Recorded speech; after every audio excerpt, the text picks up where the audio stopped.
Alors, dans cette vidéo, nous allons voir comment trouver la formule de a plus b puissance n ou de a moins b puissance n grâce au triangle de Pascal. Et après, on va appliquer ce principe à la détermination de a plus b à la puissance 5, puis d'un exemple un peu plus concret avec x-3, le tout à la puissance 4 qu'on peut trouver dans de nombreux exercices.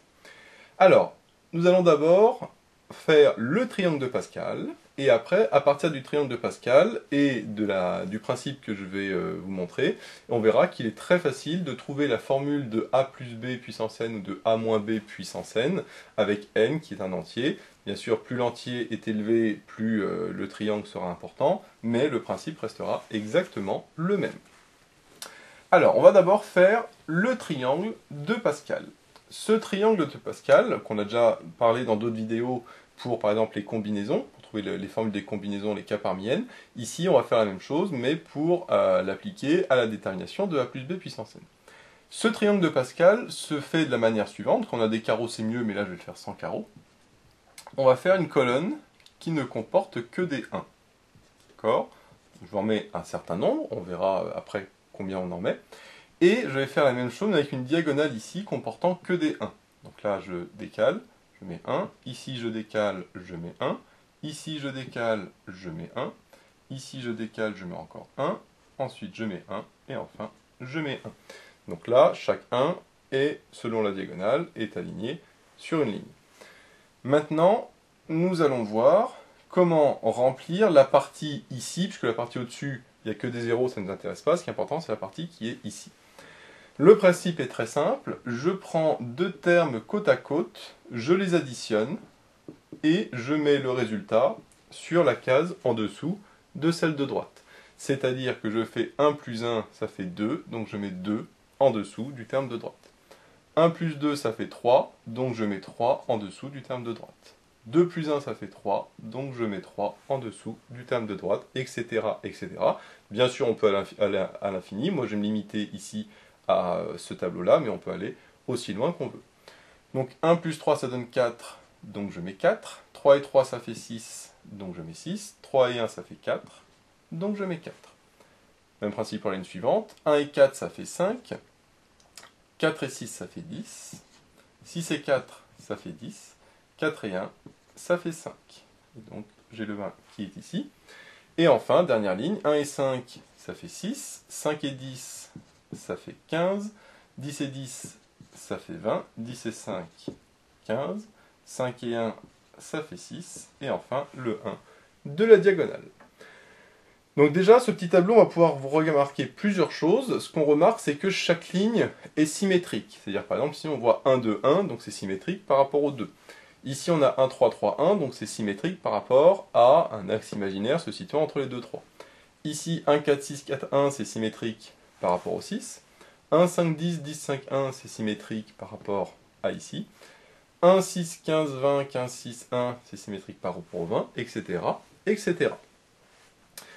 Ensuite, ce qu'on remarque, c'est que, bon, la première colonne, c'est que de 1, c'est nous qui l'avons faite, mais par contre, la deuxième colonne, ça correspond à 1, 2, 3, 4, 5, 6, etc.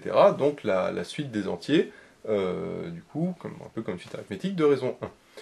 Et ça a un intérêt justement pour calculer le a plus b à la puissance n, puisque par exemple, si on veut calculer a plus b à la puissance 5, eh bien il faudra regarder là où il y a 5 dans la deuxième colonne. Dans la deuxième colonne, le 5, il est ici, donc il faudra que je regarde cette ligne-là. Si je veux calculer a plus b puissance 6, le 6, il est ici, donc il faudra que je regarde là, ces lignes ici, etc., etc. Et les autres lignes ne vont pas nous intéresser. Les autres lignes sont là pour créer le tableau, enfin le triangle, mais au final, après, une fois qu'on voudra a plus b puissance 5, par exemple, eh bien, il faudra uniquement regarder la ligne où il y a les 5. Donc, par exemple, cette ligne-là. Et bien justement, nous allons voir comment appliquer le tableau pour, enfin utiliser le triangle pour calculer a plus b à la puissance 5. Donc, comme j'ai dit, je vais uniquement garder cette ligne-là, puisque les autres ne nous intéressent pas. Je vais aussi garder la ligne où il y a 4, puisque comme l'exemple d'après c'est x-3 puissance 4, il va falloir que j'utilise cette ligne-là. Donc là, je vais effacer cette ligne-là et cette ligne-là, puisque c'est les seuls qui vont m'intéresser pour calculer a plus b puissance 5 et x-3 puissance 4. Alors pour calculer a plus b puissance 5, donc j'écris a plus b puissance 5. Moi ce que je fais, c'est que je le fais toujours en deux temps. D'abord, je ne vais pas utiliser cette ligne, d'accord? Pour l'instant, je ne vais pas la prendre en compte. C'est seulement dans la deuxième étape où je vais prendre en compte cette ligne, et comme on va voir, c'est extrêmement simple. Alors le principe est le suivant, c'est que à chaque fois, il y a du a et du b à une certaine puissance. Donc au début, je vais avoir du a puissance quelque chose et du b puissance quelque chose. Et la somme des deux puissances fait toujours 1. D'accord? Donc si par exemple j'ai a puissance 3, j'aurai forcément b puissance 2, puisque 3 plus 2 ça fait 5. Alors bien sûr parce que je suis puissance 5. Si bien sûr ici j'ai puissance 7, il faut que la somme des deux vaille 7, etc. etc. Donc la somme des deux puissances doit toujours valoir la puissance qui est ici.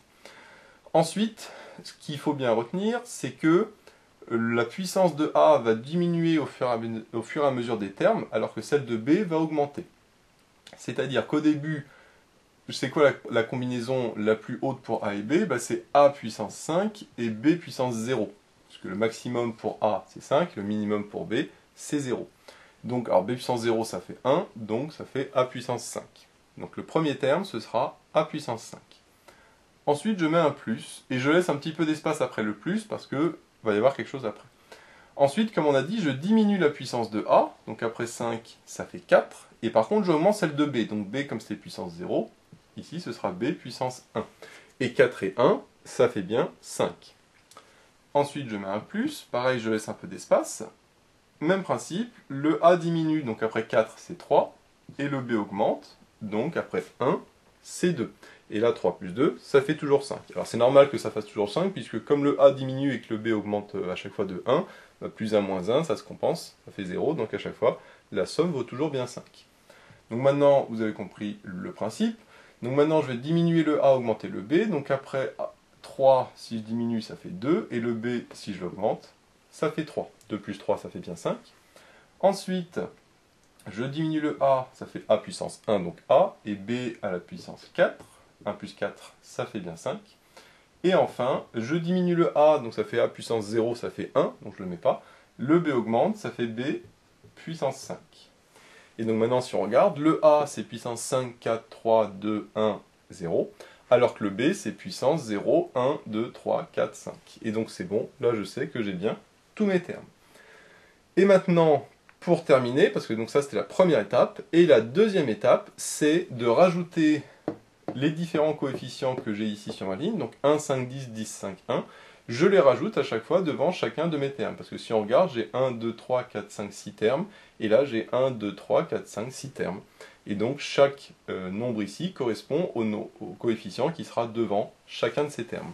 Alors le premier c'est toujours 1, parce qu'on a vu la colonne c'est que des 1, donc là je mets 1, donc je ne le mets pas. Ensuite ici j'ai un 5, donc eh bien, je mets tout simplement 5. Ensuite c'est 10, donc ici je mets 10. J'ai encore 10, donc là je mets 10. Là j'ai encore 5, donc je mets 5. Et à la fin, alors la fin c'est toujours 1, puisque ça correspond à la diagonale. On a vu sur la diagonale, il n'y a que des 1. Donc ici, b puissance 5, je peux le mettre ici, je n'ai pas besoin de mettre d'espace devant.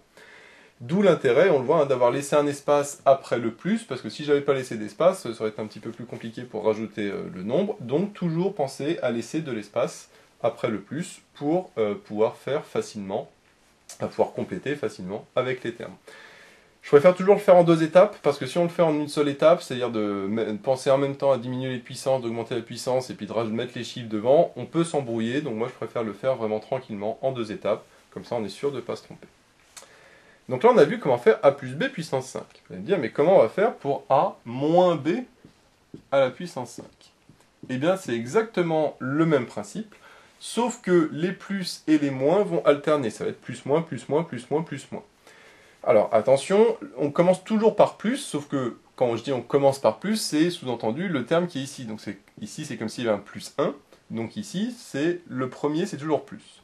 Ensuite je mets un moins, donc là j'aurai un moins. Ensuite ici j'aurai un plus, ici j'aurai un moins, ici j'aurai un plus, et ici j'aurai un moins. Mais par contre les termes, eux, ne changent pas. C'est-à-dire que ça me donne a puissance 5 moins 5 à puissance 4b puissance a, plus 10a puissance 3b puissance 2, Ici, j'ai 10a carré b puissance 3, 5ab puissance 4 et b puissance 5. Donc comme on le voit, hein, c'est exactement le même principe, donc je vais pas tout redévelopper, enfin tout réexpliquer.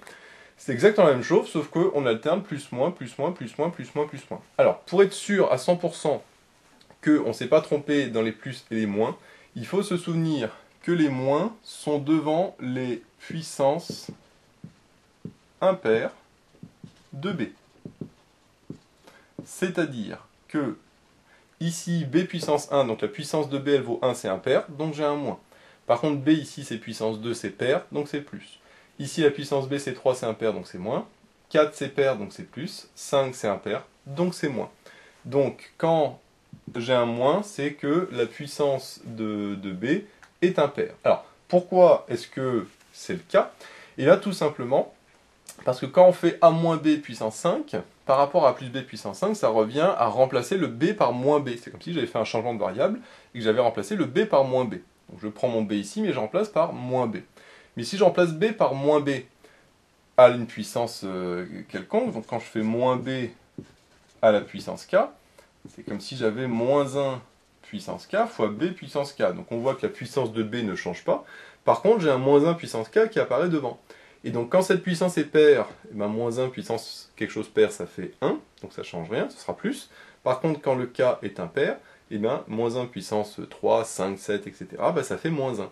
Donc c'est-à-dire que quand la puissance de b est impaire, ça revient à rajouter un moins devant le b. Et donc c'est pour ça que c'est devant les puissances impaires de b que j'ai un signe moins. Donc ça, c'était le principe général. Bien sûr, j'ai fait avec puissance 5, mais ça marche avec n'importe quelle puissance, hein, 6, 7, 8, 9, 10, etc. Le tout, c'est d'avoir le triangle de Pascal jusqu'à cette ligne-là. Donc forcément, si je fais a plus b puissance 10, eh ben, il faut que j'aille jusqu'à la 10e ligne du triangle de Pascal, qui forcément est un petit peu plus long, mais le principe est exactement le même.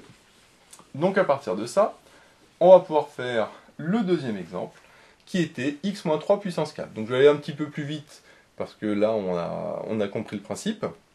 Donc maintenant, je vous invite à le faire tout seul, et puis après à vérifier que ça correspond bien à ce que je vais vous donner comme résultat. Donc, pour faire x-3 à la puissance 4, donc on a dit que les coefficients ici, je m'en préoccupe pas pour l'instant, hein, je laisse.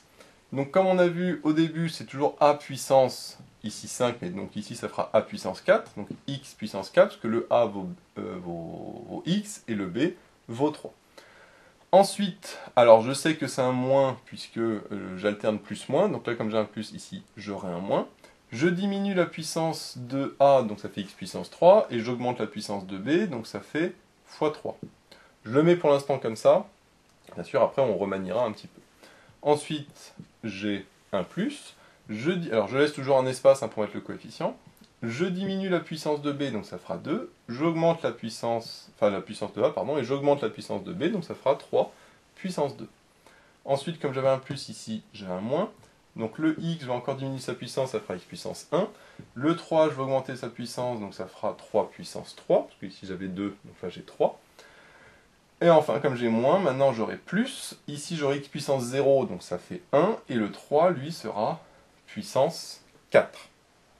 Et donc là, maintenant on peut vérifier. La puissance de x, c'est 4, 3, 2, 1, 0. Et la puissance de a, de 3, donc ici c'est 0. Ici c'est 1, 2, 3, 4. Donc, apparemment, c'est bon. Et je peux vérifier que la somme des puissances vaut bien 4 à chaque fois. Ici, ça fait 4. 3 et 1, parce que ici c'est 3 puissance 1, ça fait bien 4. 2 et 2, ça fait 4. 3 et 1, ça fait 4, et 4, ça fait bien 4. Maintenant, je peux vérifier aussi que les moins sont bien devant les puissances impaires de b. J'ai un moins devant le b qui a puissance 1.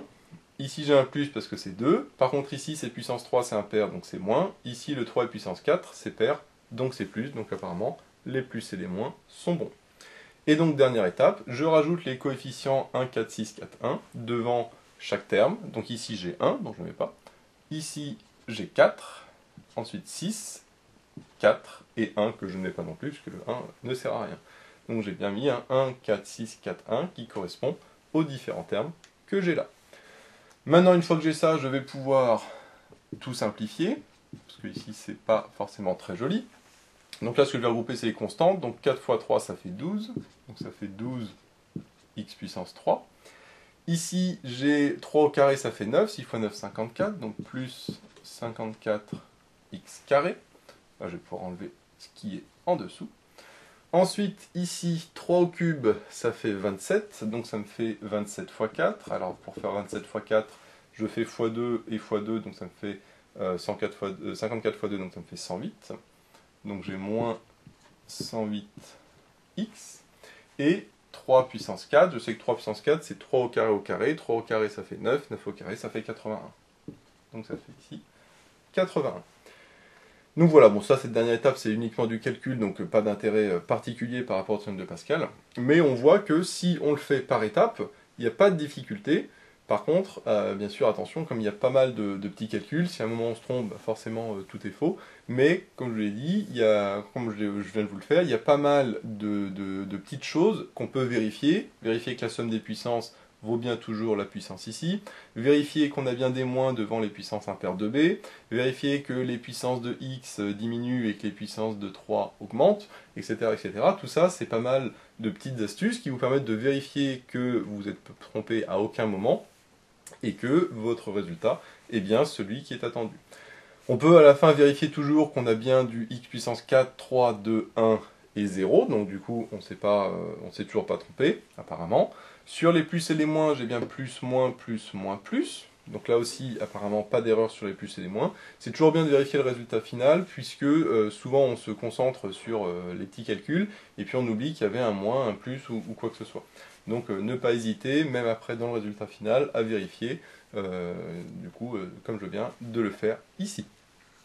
Donc voilà un petit peu comment utiliser le triangle de Pascal pour calculer a plus b puissance n, ou a moins b à la puissance n, parce que ce soit un plus ou un moins, comme on le voit, il suffit d'alterner les plus et les moins. Donc voilà, j'espère que cette vidéo vous sera utile, n'hésitez pas à vous abonner pour être au courant des nouvelles vidéos qui sortiront. J'ai mis le lien dans la description vers l'énoncé de l'exercice, ainsi que vers d'autres exercices sur ce chapitre. J'ai également mis le lien vers la page Tipeee où vous pouvez soutenir Méthode Maths, et moi je vous dis à bientôt pour de nouvelles vidéos.